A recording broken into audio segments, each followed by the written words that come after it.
Bonjour à tous, voici un exercice de synthèse sur les vecteurs. Alors dans cet exercice, on est en présence d'un triangle quelconque et ensuite on nous demande en fait de placer des points. Donc on a le point D qui est placé de la manière suivante: AD est égal à 1 demi de AB plus 2 fois le vecteur AC. Ce qui signifie que l'on part du point A, on fait 1 demi du vecteur AB qui est symbolisé ici, et on rajoute 2 fois le vecteur AC qu'on retrouve ici. Donc on obtient le point D. E est le milieu de AC, ça ne posera de problème à personne.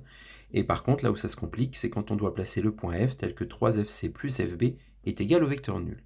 Le point F apparaît deux fois dans la relation vectorielle, ce qui n'était pas le cas ici. Donc là, on pouvait aisément construire le point D. Là où ça se complique, c'est que le point F apparaît deux fois. Donc l'astuce est d'utiliser la relation de Chasles et de faire apparaître que FB ou que FC. Donc pour faire apparaître que FB, il suffit d'introduire la lettre B entre F et C. On obtient alors 3 fois FB plus BC, et on rajoute FB, puisque c'est le vecteur qui est juste après. Ensuite, on développe, on obtient 3FB plus 3BC plus FB, ce qui est équivalent à 4FB quand on les ajoute, égale 3CB. Pourquoi CB? Puisqu'on a transposé le BC, qui est devenu CB.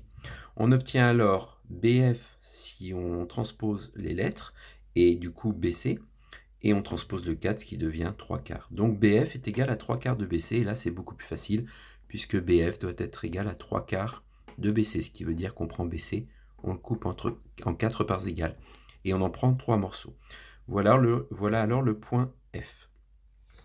Et bien dans cet exercice, il va falloir démontrer de deux manières différentes que la droite AF est parallèle à la droite D que j'ai symbolisée ici avec des traits très fins, par deux méthodes différentes. Donc la première, elle consiste en fait à se placer dans un repère. Alors le repère, c'est vous qui le déterminez. En général, il faut faire quelque chose de simple, essayer de trouver le repère dans lequel les coordonnées seront plutôt simples. Donc en se plaçant ici en A, et en prenant AB pour la direction, l'axe des abscisses, et AC qui va symboliser l'axe des ordonnées, et bien alors on obtient le point A qui est l'origine du repère, donc qui a pour coordonnées 0, 0, le point E qui est sur l'axe des ordonnées, donc 0 en abscisse, 1 demi en ordonnée. C'est un petit peu plus compliqué pour les deux points suivants, mais le point D est déterminé en utilisant AD égale 1 demi de AB plus 2 AC. Ce qui veut dire qu'en fait, on a la moitié du vecteur AB plus 2 fois le vecteur AC. Eh bien, c'est clairement le repère choisi, donc ça veut dire que les coordonnées du point D sont tout simplement 1 demi, puisque c'est 1 demi de AB, et après on rajoute 2 fois le vecteur AC, c'est-à-dire 2 fois le vecteur unitaire qui se trouve ici, donc les coordonnées de D c'est 1 demi et 2. Pour le point F, et bien là, pour ce point-là, ça va être un petit peu plus compliqué, puisqu'on a 3FC plus FB pardon, qui est égal au vecteur nul, c'est la relation initiale. On introduit la lettre A, on obtient FA plus AC et FA plus AB. Pourquoi introduire la lettre A? Tout simplement parce que A est l'origine du repère. Donc je vais faire apparaître le vecteur AC et le vecteur AB, et on voit bien que quand on a le vecteur AB et le vecteur AC, on trouve aisément les coordonnées d'un point, à condition qu'on parte du point A.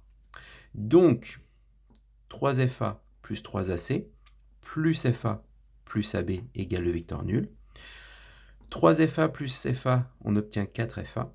3AC plus AB, on transpose, on obtient 3CA plus BA.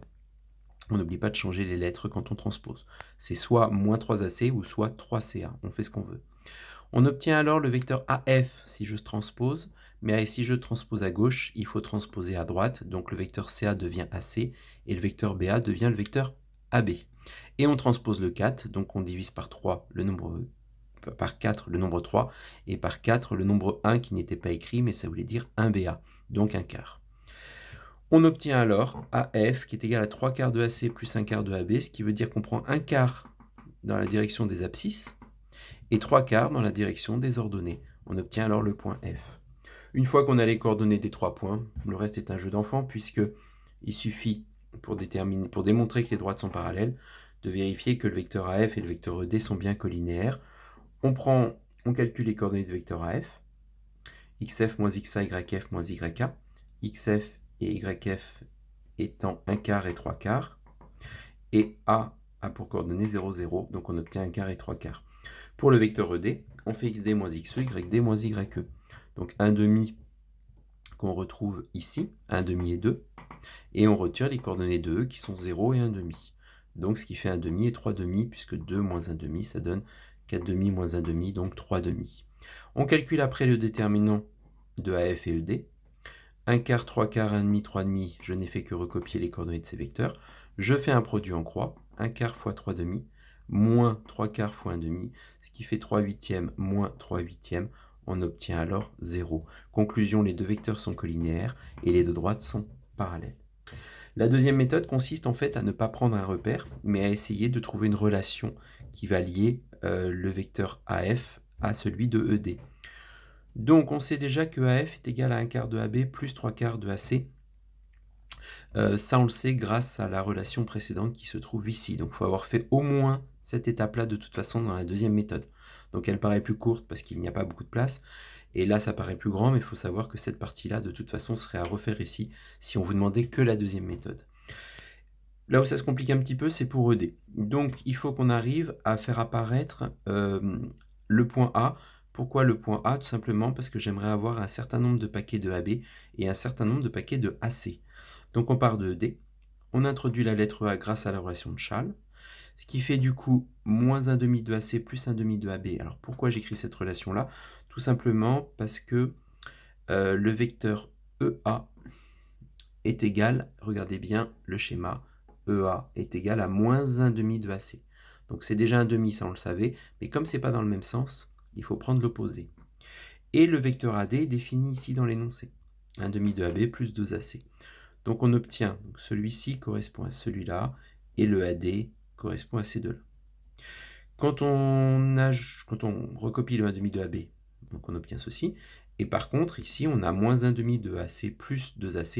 Et on a vu tout à l'heure que quand on faisait 2 moins 1 demi, on obtenait 3 demi. Ce qui veut dire que si je factorise par 2, pourquoi j'ai eu l'idée de factoriser par 2? Tout simplement parce qu'il fallait faire apparaître un quart. Et en factorisant par 2, je fais apparaître un quart, puisque 2 fois un quart donne 1 demi. Donc 2 facteur de 1 quart de AB plus, et là aussi si je factorise par 2, je fais apparaître 3 quarts de AC. Si vous avez un doute, il suffit de développer 2 fois 1 quart, ce qui fait 2 quarts, donc 1 demi, et 2 fois 3 quarts, ce qui fait 6 quarts, ce qui fait du coup 3 demi. Donc on retrouve bien l'expression précédente. Ce vecteur-là, la somme de vecteurs, correspond exactement à f. Ce qui veut dire que ED est égal à 2 fois AF. D'ailleurs, on le voit sur le dessin, le vecteur ED, c'est 2 fois le vecteur AF.